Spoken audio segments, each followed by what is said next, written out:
الکریم اما بعد فاعوذ باللہ من الشیطان الرجیم بسم اللہ الرحمن الرحیم الصلاۃ والسلام علیک یا سیدی یا رسول اللہ الصلاۃ والسلام علیک یا سیدی یا حبیب اللہ الصلاۃ والسلام علیک یا سیدی یا خاتم النبیین۔ حمد و صلوات کے بعد میرے نہایت ہی معزز و محتشم سامعین کرام، اللہ رب العزت کے فضل اور اس کی توفیق سے درس عقائد کی نشست میں آج ہم حاضر ہیں۔ قرآن مجید کے حوالے سے جو ہمیں عقائد و نظریات رکھنے چاہیے، جو اللہ رب العزت کی طرف سے نازل کردہ جو کتب ہیں ان کے حوالے سے ہمیں کیا عقیدہ رکھنا چاہیے۔ سب آسمانی کتابیں اور صحیفے جو ہیں یہ حق ہیں، ان میں کسی قسم کی شک اور شبہ کی گنجائش نہیں ہونی چاہیے، اور سب کلام اللہ ہیں، ان میں جو کچھ ارشاد ہوا سب پر ایمان ضروری ہے۔ مگر یہ بات البتہ ہوئی کہ اگلی کتابوں کی حفاظت اللہ تبارک و تعالی نے ان امتوں کے ذمہ لگائی،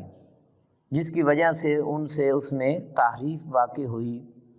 لیکن قرآن مجید کی حفاظت کا ذمہ خود خالق قدوس جل وعلا نے لیا۔ لوگوں نے ان کتب کے اندر جو آسمانی کتابیں تھیں اپنی خواہش کے مطابق گھٹا بڑھا دیا، لہذا جب بھی کوئی بات ان کتابوں کی ہمارے سامنے پیش ہو تو سب سے پہلے ہم دیکھیں گے کہ کیا وہ قرآن مجید میں بھی موجود ہے یا نہیں۔ اگر وہی بات جو تورات میں ہے، زبور میں ہے، انجیل میں ہے، اگر قرآن میں بھی ویسے ہے تو پھر ہم اس کی تصدیق کر دیں گے۔ اگر قرآن مجید میں اس طرح کی کوئی بات موجود نہیں ہے تو پھر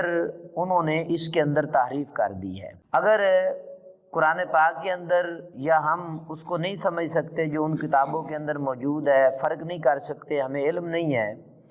تو پھر ہمیں خاموش رہنا چاہیے، نہ تکذیب کرنی چاہیے نہ ہی تصدیق کرنی چاہیے۔ یہ عقیدہ آپ ذہن میں رکھیں۔ کوئی بندہ تورات کی بات یا زبور کی بات یا انجیل کی بات آپ کے سامنے پیش کرتا ہے،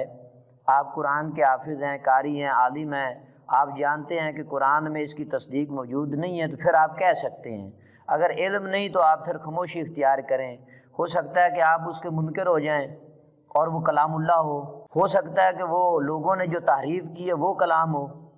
اور آپ اس کی تصدیق کر دیں تو پھر بھی آپ کافر ہو جائیں گے۔ اس لیے اس بات کا آپ نے خاص خیال رکھنا ہے، اگر علم نہیں تو پھر نہ تصدیق کریں نہ تکذیب کریں، اگر علم ہے تو پھر آپ اس کی تصدیق یا تکذیب کر سکتے ہیں۔ اور جب آپ نے خاموش رہنا ہے تو پھر آپ نے صرف اتنا کہہ دینا ہے آمنت باللہ و ملائکتہ و کتبہ و رسلہ، کہ میں اللہ کے فرشتوں اور اس کی کتابوں اور اس کے رسولوں پر ایمان لاتا ہوں، تو اس کے علاوہ آپ دوسری بات نہ کریں۔ قرآن مجید جو ہے وہ لا ریب کتاب ہے کہ جس کی ذمہ داری خود خالق قدوس جل وعلا نے اٹھائی۔ فرمایا انا نحن نزلنا الذکر و انا لہ لحافظون، کہ اس کتاب کو ہم نے نازل کیا ہے اور اس کے نگہبان بھی ہم ہیں، لہٰذا اس میں کسی حرف یا نقطے کی کمی بیشی جو ہے یہ محال ہے۔ جب اللہ تبارک و تعالیٰ نے حکم فرما دیا کہ اس میں تحریف نہیں ہو سکتی، اس میں کمی اور بیشی نہیں ہو سکتی، اب کوئی بندہ کہے کہ نہیں جی قرآن پاک کو تو 40 پارے تھا تو لہٰذا 10 پارے ادھر ادھر ہو گئے، تو اس سے بڑا کافر زمانے میں نہیں ہے، کیونکہ وہ اللہ تبارک و تعالیٰ نے جس چیز کی حفاظت کا ذمہ خود اٹھایا ہے وہ اس کا انکار کر رہا ہے، اور قرآن پاک کی اس آیت مقدسہ کا وہ انکار کر رہا ہے جس میں اللہ تبارک و تعالیٰ نے فرمایا کہ اس کتاب کو ہم نے نازل کیا ہے اور اس کے نگہبان بھی ہم ہیں۔ قطعاً اس کے اندر زبر زیر پیش کی جو ہے تبدیلی نہیں ہوئی، جیسے حضور علیہ الصلوۃ والسلام کی ذات اقدس پر اس لا ریب کتاب کا نزول ہوا، من و عن ہمارے تک اسے پہنچا دیا گیا، اس میں قطعاً کوئی تبدیلی نہیں ہوئی۔ کوئی ایک آیت یا ایک زبر زیر کے بارے میں بھی کہتا ہے تو وہ کافر ہے۔ قرآن مجید اللہ تبارک و تعالیٰ کی کتاب اللہ ہونے پر خود اس پر شاہد ہے اور دلیل پیش کر رہی ہے کہ رب کائنات جل وعلا نے فرمایا وَإِن كُنتُمْ فِي رَيْبٍ مِّمَّا نَزَّلْنَا عَلَىٰ عَبْدِنَا، کہ یہ وہ لا ریب کتاب ہے جو ہم نے اپنے سب سے خاص بندے حضرت محمد صلی اللہ علیہ وآلہ وسلم پر نازل فرمائی۔ فَأْتُوا بِسُورَةٍ مِّن مِّثْلِهِ، تو تم میں سے کوئی ہے ایسا جو اس کی مثل جو ہے ایک صورت بھی بنا کر لے آئے؟ پھر تمہیں اختیار ہے کہ وَدُّوا شُهَدَاءَكُم مِّن دُونِ اللَّهِ إِن كُنتُمْ صَادِقِينَ، اگر تم اپنے دعوے میں سچے ہو تو پھر اس کے علاوہ اللہ کے علاوہ جو ہے تم اپنے گواہوں کو، اپنے ساتھیوں کو، اپنے حواریوں کو بلا لو۔ فَإِن لَّمْ تَفْعَلُوا وَلَن تَفْعَلُوا، پھر اللہ تبارک و تعالیٰ نے اس کا جواب بھی ارشاد فرمایا کہ فَإِن لَّمْ تَفْعَلُوا، تم ہرگز نہ کر سکو گے۔ اس کی مثل صورت بنانا تو دور کی بات ہے، تم اس کی مثل ایک آیت بھی نہیں بنا سکتے ہو۔ فرمایا وَلَن تَفْعَلُوا، ہرگز تم ایسا کام نہیں کر سکتے ہو، تم سے اس کے مقابلے میں کوئی آیت نہیں بن سکتی۔ فَاتَّقُوا النَّارَ الَّتِي وَقُودُهَا النَّاسُ وَالْحِجَارَةُ، فَاتَّقُوا النَّارَ الَّتِي، بے شک ہم نے انہیں ایندھن بنا دیا ہے، ڈرو اس آگ سے جس کا ایندھن جو ہے حضرت انسان اور پتھر ہیں، وَأُعِدَّتْ لِلْكَافِرِينَ، اور کافروں کے لیے یہ عذاب جو ہے تیار کر دیا گیا ہے۔ خالق قدوس جل وعلا نے واضح طور پر اس آیت مبارکہ کے اندر ارشاد فرمایا کہ یہ وہ لا ریب کتاب ہے کہ جس کی مثل نہیں ہے، اور جس کی مثل نہ تو صورت بن سکتی ہے نہ ہی کوئی آیت بن سکتا ہے۔ عرب کے اندر بڑے بڑے فصحاء، بڑے بڑے شعراء موجود تھے جو اپنے دور کے شعراء میں بڑا ایک مقام رکھتے تھے، لیکن وہ بھی قرآن پاک کے مقابلے میں ایک آیت بنانے سے بھی عاجز آ گئے، کیونکہ یہ قرآن کا اعجاز ہے کہ کوئی بھی بندہ اس کی مثل نہیں بنا سکتا۔ اور یہ بھی ہے کہ اگلی کتابیں جو ہیں انبیاء علیہم السلام کو صرف یاد ہوتی تھی، لیکن قرآن عظیم کا یہ اعجاز ہے کہ مسلمانوں کا بچہ بچہ قرآن مجید کو یاد کر لیتا ہے۔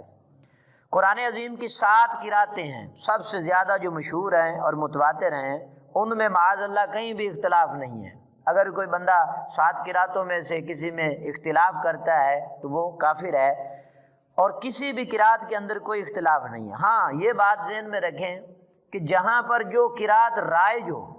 اب وہ پڑھیں، دوسری قرات پڑھیں گے تو لوگ لا علمیت کی بنیاد پر قرآن پاک کا انکار کریں گے، جس سے وہ کافر ہو جائیں گے۔ اور ہمارے ہاں قرات عاصم با روایت حفص رحمہ اللہ، یہ روایت جو ہے ہمارے پاس، یہ جو قرات ہے یہ ہمارے ہاں پڑھی جاتی ہے۔ تو اگر کوئی بندہ کوئی اور قرات پڑھتا ہے جس سے الفاظ میں کوئی رد و بدل آتا ہے تو پھر وہ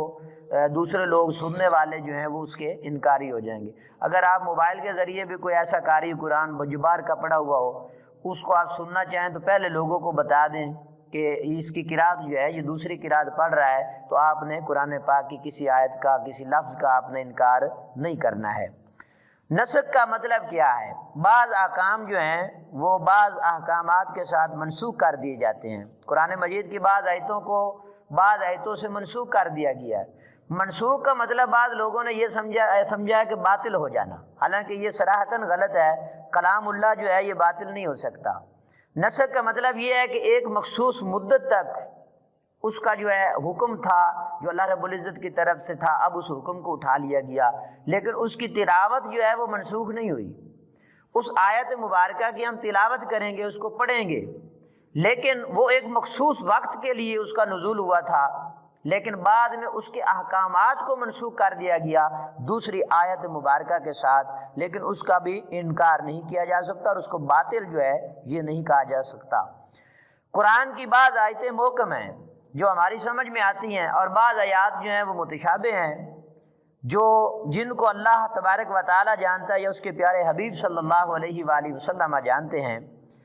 متشابہ کے اندر یا متشابہ کے تلاش میں جو سوچ و بچار کرنا یا اس میں دوڑ لگانا، یہ وہی کر سکتا ہے جس کے دل میں کجی ہے۔ الف لام میم یہ وہ حروف ہیں کہ جب ان کا نزول ہوا تو اللہ تبارک و تعالی جانتا ہے، یہ اس کے حبیب صلی اللہ علیہ وآلہ وسلم جانتے ہیں، حتیٰ کہ جبریل امین بھی نہیں جانتے۔ یہ اللہ اور اس کے رسول صلی اللہ علیہ وآلہ وسلم کے درمیان راز ہے۔ اللہ تبارک و تعالی ہمیں قرآن اور حدیث کا فہم عطا فرمائے، یہ متعلقہ عقائد جو ہیں ہمیں سن کر سمجھ کر ان کو یاد رکھنے کی توفیق عطا فرمائے۔ وآخر دعوانا الحمد للہ رب العالمین۔